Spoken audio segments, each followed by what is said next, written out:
تو شیطان کے الگ الگ نام بھی ہیں، ٹھیک ہے۔ یہ جو نماز خراب کرنے والا شیطان ہے اس کا نام ہے خنزب۔ فَإِذَا أَحْسَسْتَهُ، تو جب آپ اس کو محسوس کریں کہ یار یہ نماز میں آ گیا ہے اور اب میری نماز خراب کرنے لگا ہے، توجہ ہٹ رہی ہے، یعنی ایک بندہ پورا فوکس ہو کے نماز پڑھ رہا ہے، پوری توجہ اس کی اس طرف ہے کہ بھئی مجھے جو ہے نا وہ اچھے طریقے سے نماز پڑھنی ہے اور مجھے کہیں بھی اپنی توجہ کو نہیں لے کے جانا، مجھے آج جو ہے نا وہ پوری نماز میں دھیان رکھنا ہے کہ میں اذکار کیا کرتا ہوں، مجھے سورہ فاتحہ کا ترجمہ آنا چاہیے، مجھے رکوع میں جاتے ہوئے مزہ آئے۔ لیکن جیسے ہی بندہ نماز میں کھڑا ہوتا ہے اس کی دھیان کسی اور طرف چلا جاتا ہے۔ تو کچھ لوگ جو ہیں وہ لمبی نماز پڑھ ہی نہیں پاتے، وہ 2-3 منٹ کی نماز سے زیادہ لمبی نماز پڑھ ہی نہیں پاتے۔ کیوں؟ شیطان صاحب کھڑے ہوتے ہیں، جیسے ہی وہ نماز لمبی کرنا شروع کرے گا وہ شیطان اس میں آ جاتا ہے، تو بندہ کہتا ہے یار جلدی جلدی پڑھو، اور جلدی کئی لوگ جو ہے وہ رکوع اور سجدے ہی صحیح نہیں کرتے کہ بہت جلدی پڑھ لیتے ہیں۔ تو اعتدال بھی بہت ضروری ہے نماز میں۔ تو جب آپ اس کو محسوس کریں نا نماز میں، فتعوذ باللہ منہ، سب سے پہلا کام کیا کرنا ہے؟ اللہ تعالیٰ کی اس سے پناہ مانگنی ہے، اعوذ باللہ من الشیطان الرجیم پڑھیں، وادفل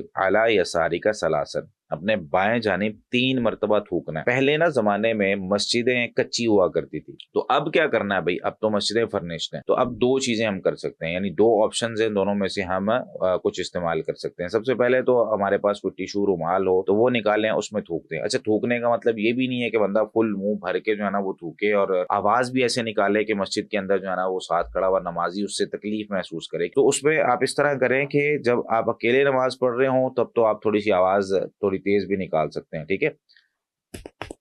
آپ اس طریقے سے نکالیں گے، ایک فوار سی ہلکی سی نکالیں اپنے منہ سے، اور اس فوار سے کیا ہو کہ وہ نیچے بھی نہ گرے، کسی کے اوپر بھی نہ جائے، تو یہ ایک وطفل علی یساری کا یہ اس پر عمل ہو جائے گا، ٹھیک ہے۔